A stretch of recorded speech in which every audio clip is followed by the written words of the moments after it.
Muy buenas tardes. La presentación que voy a hacer, o mejor dicho, el PowerPoint está dividido en dos partes. La primera parte es lo que yo voy a seleccionado para comentar con ustedes, y la segunda parte del PowerPoint es un anexo en que están todas las disposiciones nuevas en relación a antes del decreto 117 y 118. O sea, en otros términos, está allí todo lo que se ha modificado a la norma NC 430. A modo de referencia, ustedes pueden ver directamente cuáles son las modificaciones y además en algunos casos ilustrados para su mejor comprensión.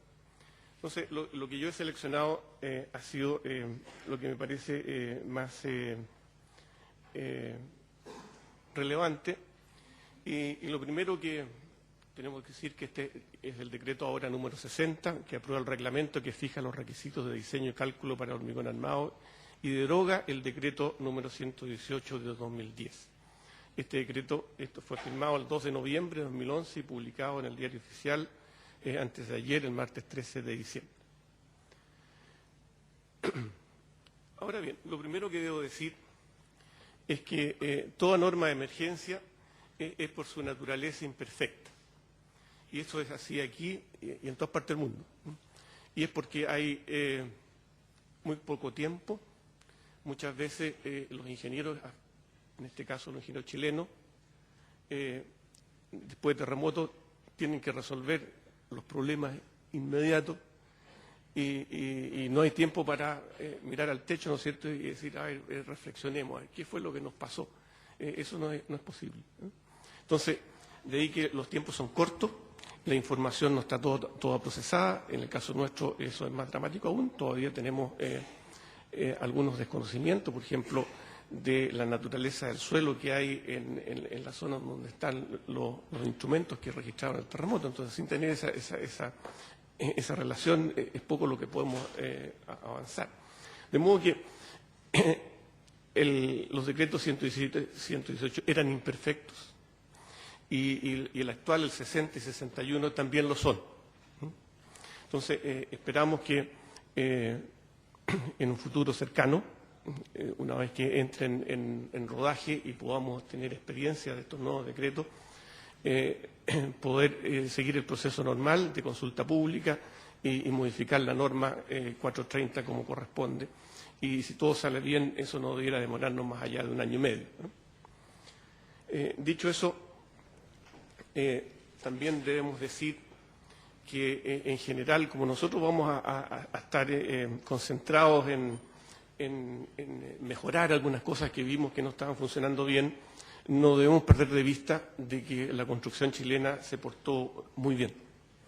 Y la estadística más dura que yo conozco es la siguiente. Dice, la Municipalidad de Concepción inspeccionó 975 edificios con más de 3 pisos que presentaron algún daño.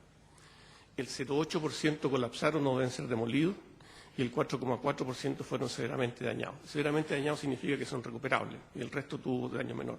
Estas son cifras espectaculares frente a cualquier estándar internacional que se le quiera medir al comportamiento de los edificios chilenos. Y un resumen breve que se pudo advertir era que los edificios que colapsaron o fueron severamente dañados fueron construidos los últimos 10 años. Tenían estacionamiento subterráneo y colapsaron en general en la base, primer piso, primer subterráneo. Los espesores de muros eran de 200 milímetros, 250, incluso 150 milímetros, y los muros eran irregulares, y un detallamiento de la armadura pobre o ron, ¿no? Eso es un panorama así gordo de lo que pudimos observar. Y este es un caso, por ejemplo, y lo he seleccionado aquí porque el ACI reaccionó. Hace algunas semanas tuvimos una presentación del ACI 2011 y ahí pudimos ver que el capítulo 21 fue modificado en una serie de disposiciones que, si uno los piensa en términos chilenos, abordan el tema del edificio Higgins, ¿eh? O sea que da la impresión de que lo único que a los norteamericanos, a la CI, les causó un poco de terror fue los Higgins. Y de ahí las modificaciones que realizaron en el capítulo 21 para el 2011. En cambio, el resto, que lo que nos preocupa a nosotros, para la generalidad de los americanos, especialmente la CI, era previsible, absolutamente. No fue nada raro que se reventaran los muros a los extremos, ¿no? Porque no estaban confinados. Y ya vamos a ver ese tema. Entonces, hay un poco del detailing de los edificios que tuvieron problemas. En cambio, los edificios viejos en general presentaron daños menores, no tenían estacionamiento subterráneo, tenían ancho de muros del orden de 450 milímetros y los muros eran regulares de arriba abajo. Eso es un poco a modo de contraste. Ahora bien, sobre ese panorama, ese escenario, claramente lo que aborda los decretos son resolver aquellos problemas que se vieron y que no esperábamos. Entre ellos traslapos, hay un problema de traslapos y lo que se está proponiendo en el decreto, lo voy a explicar en un diagrama, es que cada vez que haya un traslapo, por ejemplo, una punta de muro, y si el traslapo, aquí estas son dos barras traslapadas, estas tienen que ser tomadas por un gancho o un estribo en el plano del traslapo. En el caso que los traslapos sean en esa otra dirección, este estribo está de alguna manera confinando en esa dirección. Y esto tiene una explicación mecánica, que luego veremos. Y lo segundo, aprovecho de adelantarme al tiro, que también los decretos exigen los dos ganchos a 135, en contraposición a lo que dice la CI, que se puede usar uno 35 al otro 90. Ahí está el mecanismo, esto es un puntal tensor de cómo esto funciona y de esa manera se obtiene la expresión que ustedes ven aquí, que corresponde, escrita de otra manera, a la exigencia que se le hace a los estribos que tienen que confinar todo traslapo. Esta es nuestra modificación, una exigencia mayor. Dice, los estribos de traba suplementarios deben tener ambos extremos doblados en un ángulo mayor o igual a 135 grados, lo que decía el mono. Ahora bien, el otro tema que los decretos regulan es la carga axial.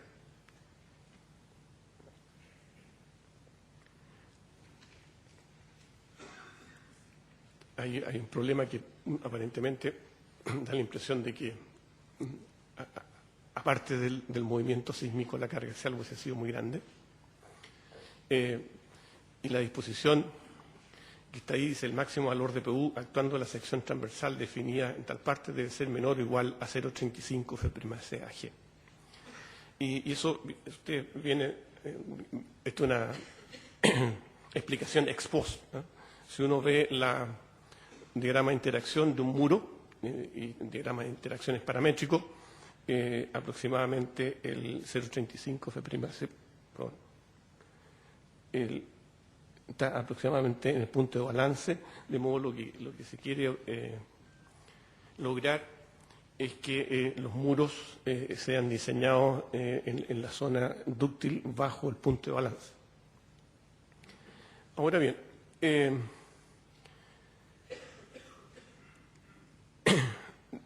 aquí yo quisiera hacer un comentario de que los datos que tenemos respecto del efecto de la carga axial, los datos estadísticos, lo poco que hay, no revelan exactamente que este haya sido un problema, ¿no? Por ejemplo, he tomado la Torre Tajamar, como siempre, ha sido mi edificio patrón, que nos permite comparar a falta de estadísticas globales, ver frente a una situación donde estamos parados. Y aquí hay un cuadro en que hay 17 edificios que fueron severamente dañados. Estos no están elegidos, sino que es los 17 edificios que yo tomé conocimiento. Y mi edificio patrón, que es el número 1, tiene el siguiente parámetro. Hemos dividido la densidad de muro dividido por el número de pisos. Y el edificio patrón tiene un valor que está aquí, y los edificios todos nuevos, con menos de 10 años, tienen este parámetro igual o superior al del Torre Tajamar. Y los que están con rojo son dos casos que tienen orden de demolición. Entonces, esto significa de que estos edificios que tuvieron grave daño tenían en promedio más estructura que la Torre Tajamar, que es un edificio que tiene 28 pisos. Entonces, si el problema de la carga axial hubiese sido un grave problema y explicara la gran cantidad de daño, nosotros habríamos esperado por lo menos algunos puntos ahí abajo, lo que no ocurre. Entonces, sin embargo, a mí me tocó ver algunos casos puntuales, edificios particulares, en que sí algunos muros que fallaron estaban sobrecargados, más del 60% de F'CG. Entonces, de ahí que esta disposición me parece a mí que no es mala, lo que abunda no daña, y que va a permitir asegurarnos muro por muro que su diseño está bajo el punto de balance en términos generales. Ahora bien, el tema del confinamiento, este sí que fue un gran tema. Este fue el tema que los edificios chilenos nuestros tuvieron serios problemas. Y este es el problema que ataca centralmente los decretos. Ahí tiene usted algunos casos. Y este es un caso antiguo, ¿no? Este es un edificio diseñado mucho antes del 85, que tuvo problemas también en el año 85 y los volvió a tener ahora. Y fue uno de los pocos edificios viejos que yo vi con problemas. Y si ustedes vean el detailing de esa puntita, es decir, eso no es hormigón armado, digámoslo de partida. Ahora bien, el punto que quisiera yo abordar es hacernos la siguiente pregunta. ¿Nos equivocamos en el año 93 y después 96 al dejar explícitamente en la norma 433, en el apéndice B, de que no era necesario confinar las puntas de los muros? La respuesta que yo quiero proponerles a ustedes aquí es que no nos equivocamos. Porque este problema de los gringos, no, mira, ustedes reventaron los muros porque expresamente decían no se deben confinar los muros, la embarraron. Y yo quiero compartir con ustedes la siguiente argumentación. Y es que en esa época, cuando se hizo esa norma y que se publicaba en el año 93 y después el año 96 corregida, no había ninguna evidencia de ninguna naturaleza, desde el punto de vista empírico de lo que uno ve, que nos dijera a nosotros que sí, debíamos confinar. Y la tesis que además, más encima quiero afirmar aquí, es que los edificios viejos que fueron diseñados antes del 85 no tuvieron problemas, no estaban confinados, no tuvieron problema tampoco. Lo que confirma en general de que no nos equivocamos. ¿Dónde está el problema? El problema está en que hicimos edificios distintos, que no eran los que estaban contemplados cuando se hizo la norma del año 93. Y aquí hay un gráfico de los parámetros biosísmicos de Tomás. Este es un estudio que hizo la MOMI. Aquí se grafica por años, en cada año, la cantidad de edificios representados por un punto, y en vertical se lleva el parámetro de la altura dividido por el período fundamental, el H sobre T, que nos indica la flexibilidad o la rigidez de los edificios. Y ustedes pueden ver que esta es la famosa banda de los edificios chilenos, de que tanto expresión que usaba muy a menudo don Rodrigo Flores, y esa corresponde a la banda con la que se diseñaba en Chile. Y vean ustedes que a partir de esta época este H sobre T es cualquier cosa. Entonces, esto revela, esta cifra cuantitativa, que hay un cambio en la forma en que hacíamos los edificios. Bueno, llegamos hasta 150 milímetros de espesores de muro. Entonces,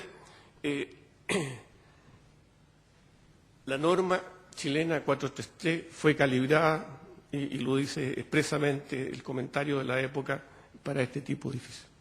Entonces, con eso yo quiero hacerme cargo del hecho de que no nos equivocamos. ¿Dónde estuvo el problema? El problema fue cuando comenzamos a cambiar la tipología estructural, debiéramos ahí haber pensado el asunto y lo estamos haciendo bien, pero lo que hicieron en la época lo hicieron bien. Entonces, fíjense ustedes, este es el comentario de la norma 433, oficial 93, diseño sísmico de edificios. Este es un comentario que está en la ruta de la norma, en el Instituto Nacional de Normalización, que no fue publicado. Sin embargo, para un seminario de la época circuló, y muchos de nosotros tenemos copia de ese comentario, que son varias páginas, un poco más páginas que la norma misma. Dice, mire, la comunidad profesional, ingeniero y arquitecto, no debe olvidar que las disposiciones de la nueva norma NH 433 del año 93 se han redactado suponiendo que la práctica nacional no se apartará del camino seguido hasta ahora. Muchas de las decisiones del Comité de la Norma se adoptaron considerando la experiencia obtenida del comportamiento de los edificios durante sismos pasados. Por lo tanto, es indispensable insistir en que las disposiciones de la nueva norma perderán validez si se abandonan las prácticas de estructuración y construcción sismorresistente que han dado tan buenos resultados en nuestro país. Entonces, ahora, la idea ni lo que yo quiero transmitir es que tengamos que volver atrás, sino que ver cuáles son las circunstancias modernas y resolver ese problema. Pero eso explica que por qué se reventaron los muros. Y no fue por un error de los ingenieros chilenos. Ahora bien, para abordar el tema del confinamiento a los extremos y evitar la rotura, quiero mostrarles aquí ese diagrama de interacción para un muro canal, y exactamente igual el mismo si esto fuese un muro en T. Bastaría con que colocáramos esa ala al centro y esa ala al centro y tenemos el mismo efecto. Entonces, cuando la carga va en el sentido en que comprime las alas, corresponde a este diagrama de interacción, y cuando va en el otro sentido, cuando comprime el alma, vale este otro diagrama de interacción. Y ustedes pueden ver que cuando va en el sentido hacia la derecha, cuando comprime las alas, el punto de balance está como por aquí abajo, o sea que para poder tener un comportamiento dúctil tiene que tener carga axial prácticamente cero. Y en el otro caso, en el caso contrario, así ahí tenemos ductilidad de sobra, el punto de balance está como por ahí arriba, de modo que cualquier carga axial que tenga razonable de trabajo o servicio va a tener un comportamiento dúctil. Entonces, este problema es el que en definitiva gobierna el reventón de los extremos de los muros, en las vigas, los muros que tienen configuración como esta o similar. Ahora bien, ¿qué es lo que se ha hecho? Aquí está el caso de dos muros que funcionan, típico de núcleo, y si funcionan juntos, ustedes pueden ver que el del lado izquierdo tiene una gran capacidad de formación, que está dado por una penetración de la línea neutra que es pequeñita, porque hay una gran capacidad de absorber compresiones que tienen que ser del orden de las tracciones que se producen allá, y por lo tanto, si ese es el epsilon 3, el 3 por 1000, y la posición de la línea neutra, entonces el diagrama, las deformaciones, tiene ese perfil que está allá. En cambio, en el otro caso, Necesariamente la profundidad de la línea neutra para el mismo movimiento tiene que ser muy profunda para poder equilibrar a toda esa cantidad de armadura que hay allá. Y por lo tanto, la profundidad de la neutra se sub 2 aquí, el epsilon c, el 3 por 1000, por ejemplo, hasta allí, y ese sería el perfil de las deformaciones de ese otro muro, que son distintas. Ahora, evidentemente, por la compatibilidad de deformaciones, el edificio y el sismo le van a imponer a estas dos cosas que trabajan juntas una deformación igual. Y esa está representada aquí por perfiles en rojo. Y ustedes pueden ver que en ese caso, este phi, ese ángulo que está ahí, es el ángulo phi, que corresponde a la curvatura y que depende de la demanda de deformaciones que el edificio tenga. Ahora bien, en este caso, para esa demanda phi, que proviene del desplazamiento del edificio, y ya veremos cómo se hace, este está sobrado de capacidad de formación y este va a intentar rotar. Aquí aproximadamente se ha tomado ese punto de pivote, no es exactamente así, viaja un poco más a la izquierda, pero para efectos prácticos y conservadores podemos suponer que pivotea en el mismo profundidad de la línea neutra. Este sería el nuevo perfil de deformaciones para que siga al delantero, y eso va a implicar una deformación en el extremo. Si es el 3 por 1000, esto tiene que llegar a 6, 8, 10 por 1000. Y eso se puede lograr si lo confinamos. Ahora bien, entonces el decreto lo que hace es cómo calcular el phi de la demanda en estos casos, y luego en situaciones como esta el decreto determina cuánto es la zona que hay que confinar. En este caso lo que hay que confinar es esa distancia que está ahí, porque a partir de ese punto la deformación total es mayor que el 3 por 1000. Si es el epsilon c del 3 por 1000, entonces toda esa zona que va desde aquí hasta acá tiene el hormigón una deformación mayor que el 3 por 1000 y que hay que confinar. Entonces aquí el decreto determina lo siguiente. Primero, cómo determinar el ángulo phi que proviene de la demanda. Segundo, hasta dónde confinar. Y tercero, algunas reglas de cuánto confinar. Aquí está lo mismo en un close-up para que se vea mejor. El confinamiento tiene el siguiente efecto.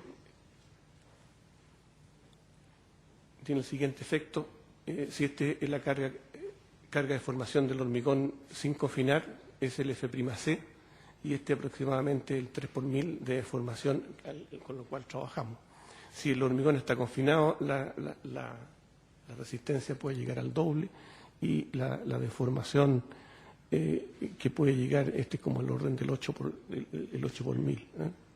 De modo que si se confina, podemos obtener un nuevo material. Ese es el artículo que relata lo que acabo de explicar. De modo que me lo puedo saltar y tal vez volver atrás y decir que en el decreto se acepta una deformación hasta el 8 por 1000 en este punto que está aquí. Eso es lo que dice el artículo 21954. Ahora, ¿cómo se calcula el phi? El phi sub u, que corresponde a la pendiente, la deriva de las rectas rojas.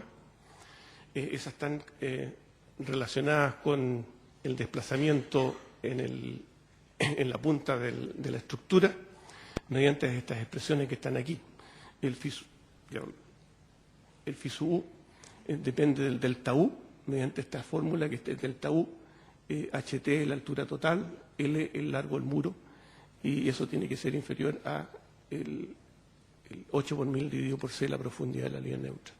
O esto despreciando las deformaciones elásticas. Si uno quiere considerar también las deformaciones elásticas, puede utilizar esta expresión un poco más precisa, y también tiene que ser inferior a 8 por 1000 sobre C.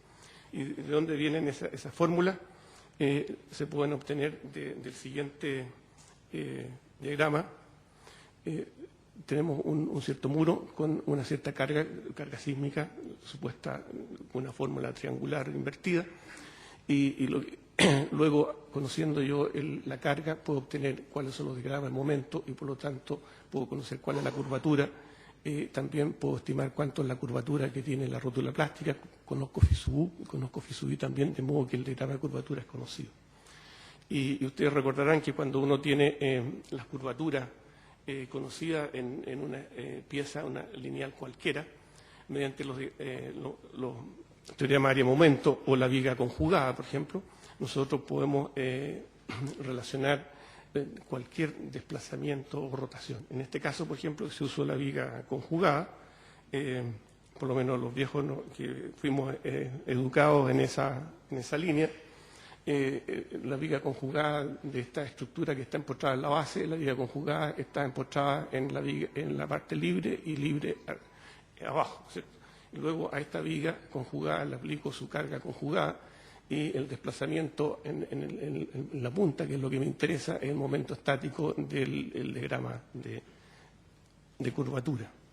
Y si ustedes hacen esa operación, salen las fórmulas que acaba de presentar.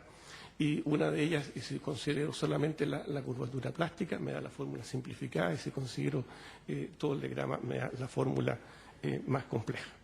De modo que no hay ningún misterio en esa expresión.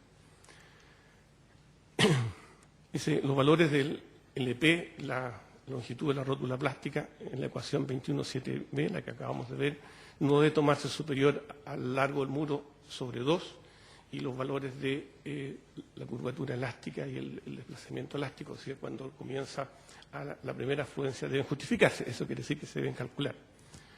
El resto no podemos saltar. Ahora, ¿cuándo confinar? Dice, confinar cuando la profundidad de la línea neutra que uno calcula en su diseño, puede haber aplicado la fuerza, etcétera, etcétera, si la profundidad de la línea neutra que uno calcula es mayor que esa expresión, entonces se debe confinar.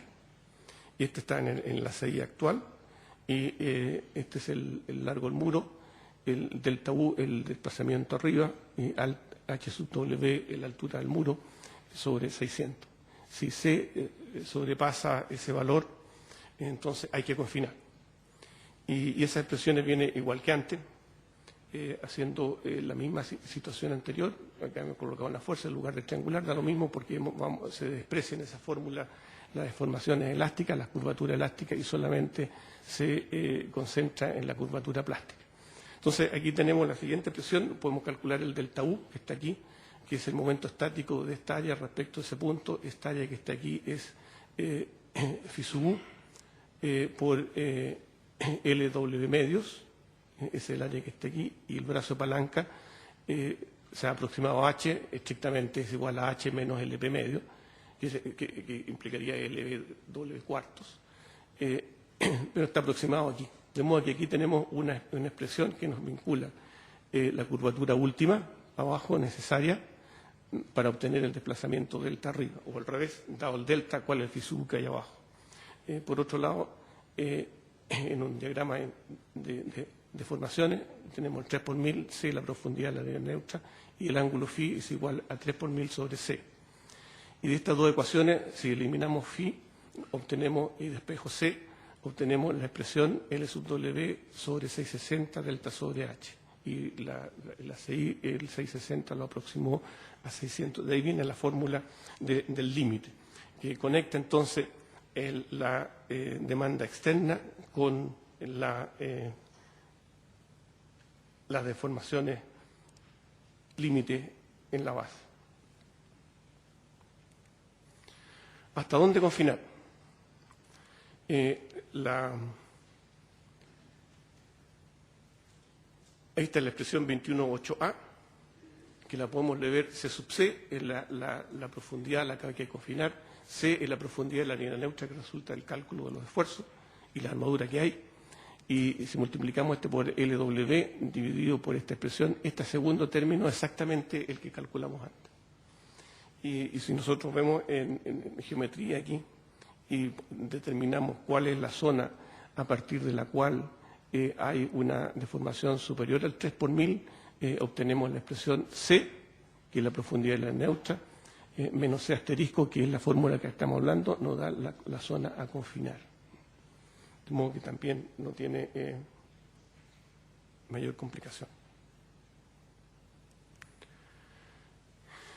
Y finalmente quiero mostrar aquí este muro, que es interesante. Tiene 25 centímetros de ancho y tiene armadura vertical FI 22 a 15 y armadura horizontal de FI 10 a 15. Y fíjense ustedes que en esta zona que está aquí está con FI 10 a 15, los estribos, y la parte que reventó estaba como a FI 10 a 20. ¿No? Eso da una idea de que en un muro de 25, FI 10 a 15 pareciera ser que logra confinar, ¿no? Se los dejo de información interesante. El problema del corte. El problema del corte, en el decreto 117 o el 118, establecía aumentar el corte por 1,4 o hacer un diseño por capacidad. Y esa parte no hubo acuerdo de mantenerla y salió. Se eliminó el 1,4 y se eliminó el cálculo por capacidad. Y bueno, comentando podemos ver que fallas de corte, después de haber revisado muchos edificios, no vimos. Y esto es medio polémico, por eso quiero ser muy diplomático y no molestar. El hecho es que cuando hablamos de falla de corte, tiene un pattern, una forma que no tiene por dónde uno perderse, ¿no? Y eso es un cuadro de grietas diagonales, cuando se forman estos puntales que además se rompen por compresión y las barras también se rompen por tracción, y esta situación se rompe antes que la pieza pueda agotar su capacidad de flexión. Esto no lo vimos. Y ahondando más, este es creo que es de Jack Bailey, no de John Wallace, esto en Berkeley. También hay un cuadro típico de falla por corte, en que primero se revientan estos puntales comprimidos aquí, antes que fluyan la tremenda capacidad de flexión que tiene las alas de esta estructura. Entonces, eso fue una de las razones que dijeron, bueno, no vimos este tipo de fallas, no tenemos, pareciera exagerado que lo hicieran. Eso fue lo más aproximado que vimos de falla que podría ser de corte, yo tengo dudas. No analicé este edificio, no me tocó hacer peritaje en él, pero sí lo que podemos ver aquí arriba, en un close-up, aquí, en la siguiente, es que se reventó y la armadura horizontal se desancló, como se puede ver ahí. Entonces, decir que ese fue una falla de corte, bueno. En fin, ahora, esas son la parte más, yo diría, más importante de los decretos. Hay una serie de detalles más que están en el anexo que ustedes podrán revisar. Ahora yo quisiera concentrarme qué es lo que se requiere ahora, desde mi punto de vista. Primero, abordar el tema de las singularidades. Tal vez la norma nuestra 4.3 es la única norma del mundo que no se refiere ni penaliza las singularidades. Todas las normas americanas, norteamericanas, y sudamericanas, centroamericanas, todas colocan penalización a las singularidades, ¿no? Es un tema que debemos abordar. Y una singularidad que quiero comentarles es esta. Este es dos sendos estupendos muros que se fundan en esta parte de abajo del muro, son estacionamientos, rampas. Y hubo una grieta que dejó fuera de circulación a los muros, una grieta horizontal absoluta aquí, de extremo a extremo. Allá se ve un close-up. Y si uno ve los planos, se encuentra con esta situación, que las armaduras en esta parte que está aquí se insertan en la parte de abajo. Esto tiene una doble malla, qué sé yo, diría 20. Y se penetran en el muro de abajo, en esta placa, con un largo desarrollo que está lejos más allá de lo necesario, o sea, tiene de sobre el largo desarrollo. Sin embargo, la grieta de extremo a extremo pasa por aquí, justo debajo de... No sé si tengo las fotos de cómo aparecen las... a ver, no tengo las fotos, pero esto es clarísimo, la grieta le hace el quite a estas armaduras. Entonces, este es un tema que se repite, no solamente un caso. Y la norma nada dice sobre esto, sino que solamente establece que el largo desarrollo se debe cumplir. Y la pregunta es por qué este es un problema que los norteamericanos también lo han tenido en los terremotos de Loma Prieta y el de Norwich. Y uno se pudiera preguntar, ¿por qué no han modificado la CI en este punto? Y la razón es que este asunto no es de nivel normalizable, es un problema de ingeniería pura. Y yo quiero mostrarles solamente, espero que en otra conferencia podamos verlo completo. Solamente quiero indicar cuál es el tema aquí. Si nosotros tenemos un bloque, una masa de hormigón y vamos a anclar una barra y la queremos desarrollar, o sea, tener un largo desarrollo tal que al tirarla con T yo puedo obtener la afluencia, y eso es desarrollar esa barra. Entonces, lo primero que uno tiene que hacer es asegurarse de que esta placa azul, bueno, está empotrada en algún lado, ¿no es cierto? Ahora, porque podría ocurrir, ¿no es cierto? Estoy exagerando, que estos son monos de clase. Podría ocurrir que haya un carrito aquí, y si yo tiro a T acá, no tengo cómo desarrollar FI. La tracción que voy a obtener ahí va a ser la que, a lo sumo, la resistencia a los carritos. Entonces, es un primer problema. Tengo que asegurar de que esta T que está aquí tiene que llegar de algún modo a los bordes, a donde está esto fijo, ¿no es cierto? Pero eso es ingeniería. Segundo punto. Una vez que tengo asegurado eso, tengo que hacerme la siguiente pregunta. Bueno, ok, logré fluir aquí la barra y esa fluencia que está ahí, la tensión que hay aquí, se transmite de alguna manera, por lo menos a esta parte café, exagerando. Entonces la pregunta es, bueno, pero de aquí las fuerzas no desaparecen. Tiene que llegar de alguna manera, tiene que llegar a los bordes. ¿No es cierto? Entonces, veamos un caso concreto. Si usted tiene una viga aquí y yo necesito colgar una cierta T, varias barras que tienen largo desarrollo, si esto lo hago como está aquí, este tiene una pieza suficiente, en fin, tiene las reacciones y tiene una malla, esta cuestión se me va a agrietar ahí, va a cortar las barras de la malla y esto va a caer. ¿No es cierto? Entonces, ¿cómo hay que hacerlo? Tengo que tener aquí, de alguna manera, como dicen los ponteros, una armadura de cuelgue, ¿no es cierto? Y esta T, de alguna manera, la tengo que llevar a los apoyos A y B.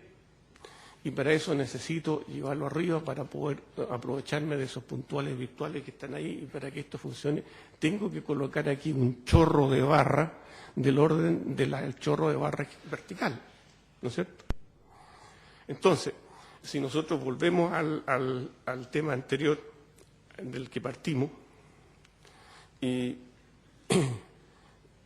si vemos esta parte que está aquí y la ponemos patas arriba, es el mismo problema que tenemos que resolver. Y no puede quedar ahí. tenemos que, de alguna manera, saber dónde vamos a conducir esas tremendas fuerzas que van ahí. No las podemos dejar bailando ahí agarradas de una mallita doble malla FIDIE a 20, ¿no? Entonces, este es un tema complicado, complejo, que se repite y no está en la norma. ¿Y por qué no está en la norma? Porque es ingeniería pura, esto no es normalizable. Ahora bien, vuelvo donde quedé. Y el diseño por capacidad. El diseño por capacidad, bueno, ahí están los pasos que hay que dar en un diseño por capacidad. Y esto que también estaba más o menos planteado en estos términos en el decreto inicial, también no hubo acuerdo y no se siguió con él. Y yo quisiera aquí, y con esto ir terminando, el diseño por capacidad es una gran herramienta y se conoce desde hace más de 40 años. Y uno tendría que preguntarse por qué la CI ni la SC7, dicho sea de paso, no lo han incorporado. Y las razones son fundamentalmente dos. Una, que esto es ingeniería, igual que el otro caso. Segundo, por lo menos desde el punto de vista americano, no han visto ningún caso de muro en los cuales se le puede asignar en términos estadísticos, ¿cierto?, que este es un gran problema que hay que resolver rápido.